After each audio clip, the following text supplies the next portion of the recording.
Kenapa manusia itu butuh hidayah? Apapun keadaannya. Yang keempat, kadang-kadang dia itu meyakini sesuatu padahal itu salah, tapi yakin benar apa yang dilakukan itu benar. Orang semacam ini butuh hidayah. Kenapa? Supaya keyakinan dia yang batil dirubah, dan memperbaiki keyakinan itu susah, ikhwan. Antum kalau sudah mendapati orang yang terkena syubhat, susah. Menyadarkannya itu lebih gampang kita memasukkan orang ke dalam Islam daripada menyadarkan orang yang kena syubhat di dalam keyakinan. Banyak orang yang semacam ini. Kenapa dia butuh hidayah? Kenapa dia butuh hidayah? Dia butuh hidayah supaya keyakinan batil yang dia dapatkan itu bisa berubah. Ada loh orang yang kemudian, contohnya, saya pernah berdialog dengan orang yang meminta-minta kepada kuburan. Semoga yang ada, mohon maaf saya cerita ini karena menyampaikan apa yang saya yakini. Orang yang datang ke kuburan, saya sampaikan, kenapa kalau meminta harus datang ke kuburan? Enggak minta sama Allah. Wa idza sa'alaka ibadi anni fa inni qaribun ujibu da'watad da'i idza da'ani falyastajibu li wal yu'minu bi la'allahum yarshudun. Jelas Allah itu dekat. Minta sama Allah langsung, pasti dikabulkan oleh Allah. Beriman dan penuhi panggilan-panggilan Allah. Tapi dia berkata, enggak, kami tetap datang ke kuburan. Loh kenapa? Tahu antum ikhwan? Dia ternyata bukan tidak punya dalil. Punya dalil ikhwan. Dalil yang dipakai oleh beliau itu apa? Dalil yang dipakai oleh mereka sama dengan tulisan-tulisan yang biasanya ada di kuburan. Surat Ali Imran 169. Wala tahsabanna alladziina qutilu fi sabilillahi amwat bal ahya'un inda rabbihim yurzaqun.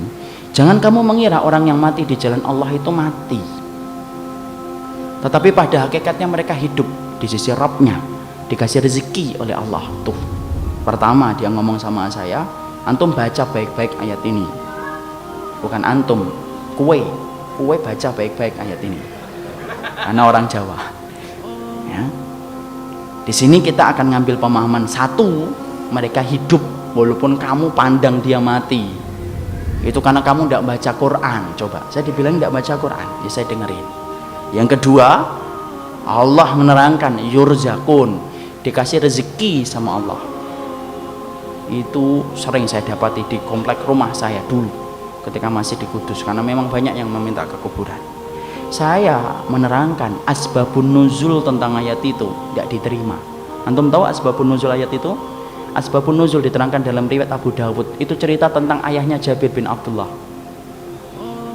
Siapa? Abdullah bin Haram radhiyallahu anhu.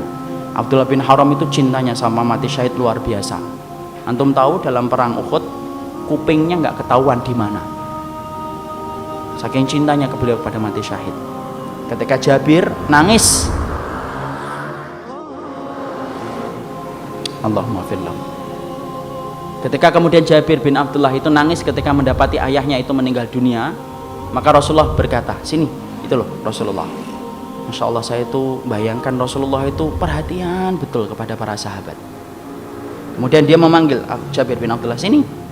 Lalu kemudian Rasulullah berkata kepada Jabir, ala ukhbiruka ma qalallahu li abika. Hei Jabir, kamu ngerti enggak apa yang sedang dibicarakan oleh Allah kepada ayahmu?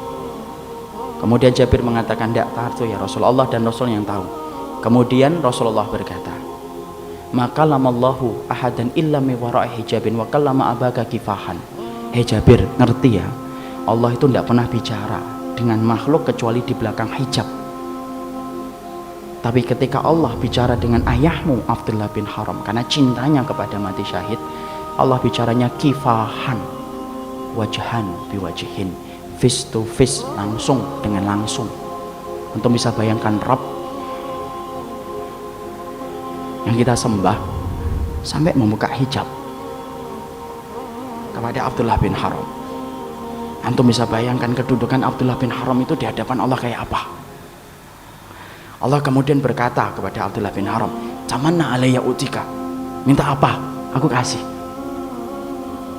Maka kemudian Abdullah bin Haram berkata kepada Rabbnya, "Antuhyani fa'uqtalu fika zaniyatan." Ya Allah, kasih saya hidup lagi ya Allah, supaya saya hidup kembali lagi dan saya berjuang lagi dan mati syahid kembali. Lalu Allah mengatakan, "Innahu sabaqa min innahu la yurja'un." Tidak bisa, ketetapan hidup dan mati sudah diputuskan. Minta lagi.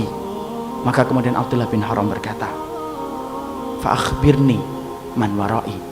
Maka sampaikanlah kenikmatan yang engkau berikan kepada diriku ya Allah, kepada anak dan keturunanku dan orang-orang setelahku. Allah kabulkan kontan permintaan Abdullah bin Haram. Allah turunkan surat Ali Imran 169. Itu dalilnya. Tidak menerangkan satupun untuk meminta kepada kubur. Tidak menerangkan kuburan orang yang ada di antara orang-orang yang solih akan ngasih rezeki sama antum. Saya kasihan betul kalau orang yang solih masih dimintain ketika meninggal dunia. Terus istirahatnya mereka kapan?